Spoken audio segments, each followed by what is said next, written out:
One consequence of your theories is that we are, as human beings, very, very rigidly pre-programmed. There are certain things we can understand, certain things we can communicate, and anything that falls outside that, we simply can't. Is that so? That's certainly correct. So, I mean, in a way, this is a rather alarming doctrine. I mean, it certainly contravenes the way we want to feel about ourselves. Well, that may be an immediate reaction, but I think it's not the correct reaction. In fact, while it's true that our genetic program rigidly constrains us, I think the more important point is that the existence of that rigid constraint is what provides the basis for our freedom and creativity.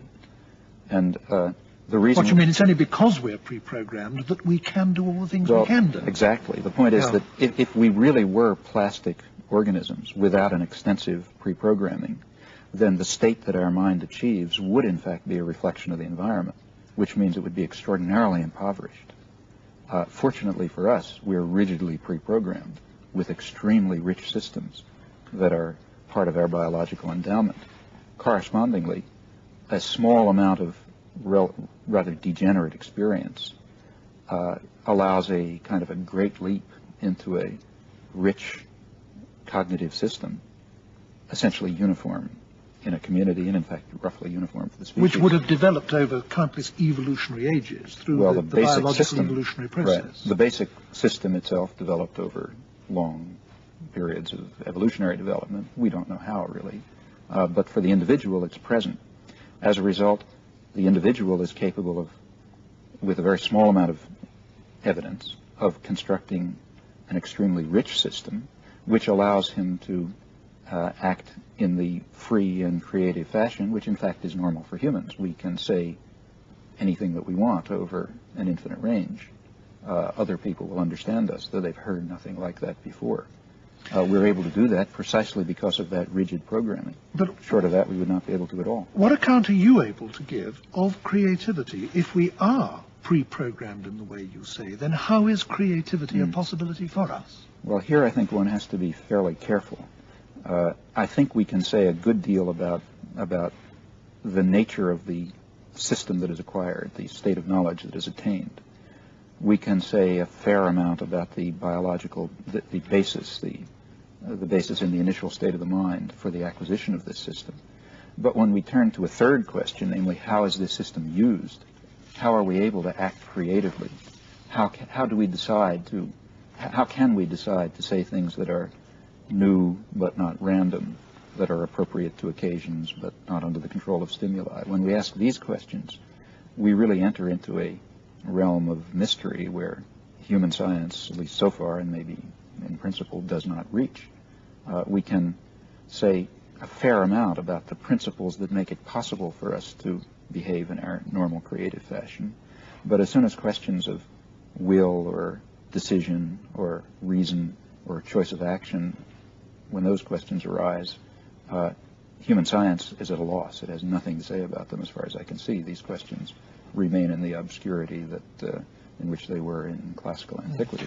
Would you also accept this, or not, that having arrived at our present situation across millions of years of evolution, we must have been going through a continual process of innovation and new adaptation and development of new abilities, dispositions, organs, etc.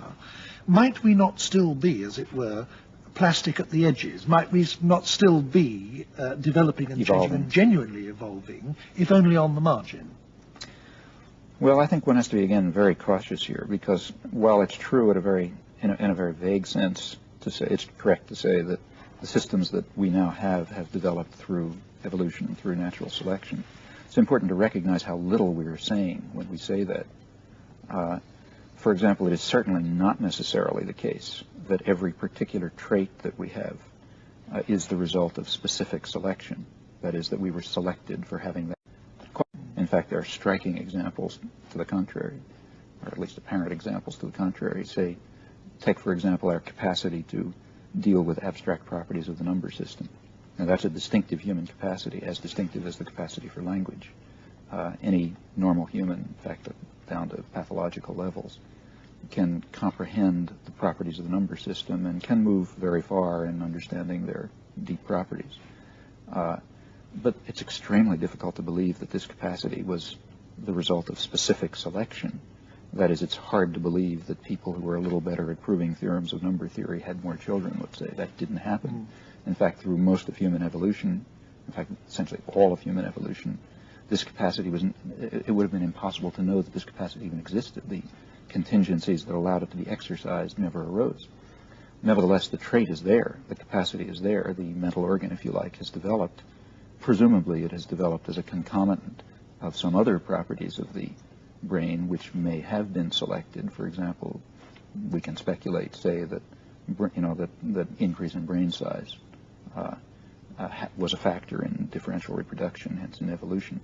And it may be that for physical law, because of physical laws that we presently don't know, that an increase in brain size under the specific conditions of human evolution simply leads necessarily to a system which has the capacity to deal with properties of the number system. Well, then that's a matter of physics, ultimately. And then the mind that evolves, the brain that evolves, will have this capacity, but not because it was achieved through selection. Now, I think it's at least likely that something of the sort is true of human language. And, I mean, surely if it were dysfunctional, it wouldn't have been maintained. It's obviously functional. But it's a long leap to claim that the specific structures of language are themselves the result of specific selection, and it's a leap that I don't think is particularly plausible.